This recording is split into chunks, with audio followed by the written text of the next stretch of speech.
Assalamualaikum warahmatullahi wabarakatuh. Hai semuanya, perkenalkan nama saya Ananda Khairunisa dengan NIM 2306113639. Saya berasal dari kelas Agribisnis A dan di sini saya akan menjelaskan mengenai perencanaan penyuluhan pertanian.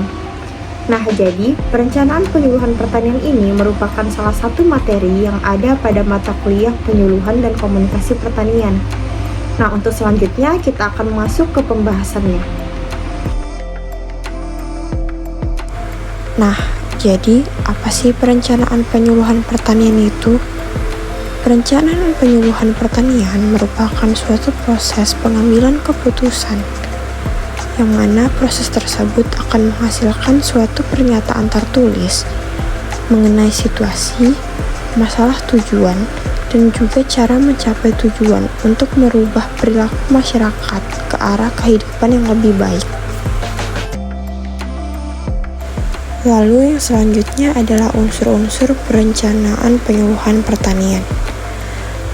Jadi unsur-unsur perencanaan penyuluhan pertanian itu ada 4. Yang pertama adalah keadaan. Nah, jadi yang dimaksud keadaan adalah bagaimana keadaan lingkungan sekitar tempat penyuluhan tersebut akan dilakukan. Lalu yang kedua masalah. Yang dimaksud dengan masalah adalah menganalisis berbagai masalah yang ada di lingkungan tersebut. Lalu tujuan, yaitu menetapkan tujuan-tujuan dari penyuluhan yang akan kita lakukan. Dan yang terakhir adalah rencana kegiatan. Kegiatan penyuluhan tidak akan berjalan lancar tanpa adanya perencanaan yang baik. Nah, perencanaan penyuluhan pertanian juga memiliki beberapa tahap, yaitu tahap perumusan keadaan, penetapan tujuan, penetapan masalah, penetapan rencana kerja, dan juga pengesahan program penyuluhan. Nah, perumusan keadaan merupakan penggambaran fakta berupa data dan informasi di suatu wilayah pada saat program tersebut disusun, yang mana data tersebut diperoleh setelah melakukan pengumpulan dan pengolahan data. Lalu penetapan tujuan. Penetapan tujuan adalah perumusan keadaan yang akan dicapai dalam jangka waktu kurang lebih 1 tahun. Yang ketiga adalah penetapan masalah. Jadi, penetapan masalah merupakan perumusan faktor-faktor yang dapat menyebabkan tidak tercapainya suatu tujuan tersebut. Faktor-faktor tersebut dicari dari kemampuan pelaku utama dan juga pelaku usaha, dan kelembagaan pelaku utama dan pelaku usaha. Nah, selanjutnya adalah penetapan rencana kegiatan. Penetapan rencana kegiatan ini merupakan tahapan di mana pada tahap ini kita merumuskan cara-cara untuk mencapai tujuan yang telah kita susun tadinya. Ada 2 rencana yang harus disusun, yaitu rencana kegiatan penyuluhan dan juga rencana kegiatan untuk membantu mengikhtiarkan pelayanan dan juga pengaturan penyuluhan di wilayah tersebut.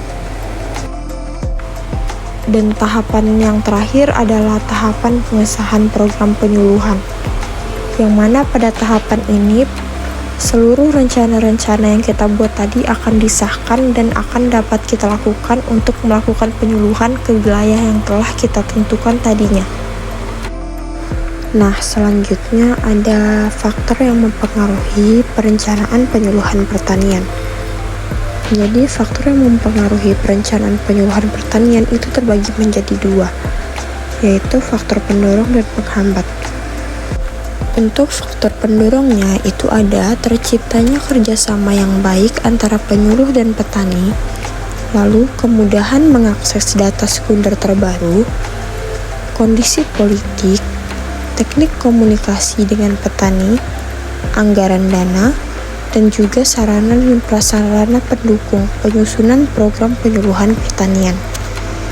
Lalu, untuk faktor penghambatnya itu ada kurangnya kemauan petani untuk berpartisipasi, lalu tingkat pendidikan yang rendah, selanjutnya adalah umur, dan yang keempat adalah kondisi ekonomi petani itu sendiri.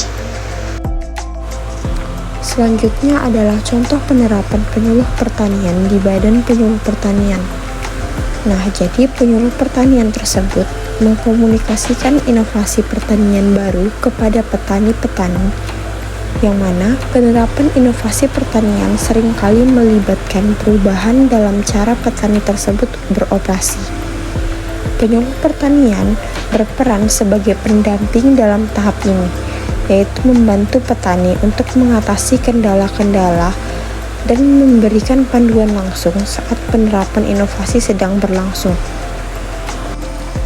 Nah, untuk jurnal yang saya ambil dalam materi kali ini adalah jurnal yang berjudul Tingkat Partisipasi Anggota Kelompok Tani dalam Perencanaan Program Penyuluhan Pertanian di Desa Oil Biteng, Kecamatan Fatulewu Tengah, Kabupaten Kupang.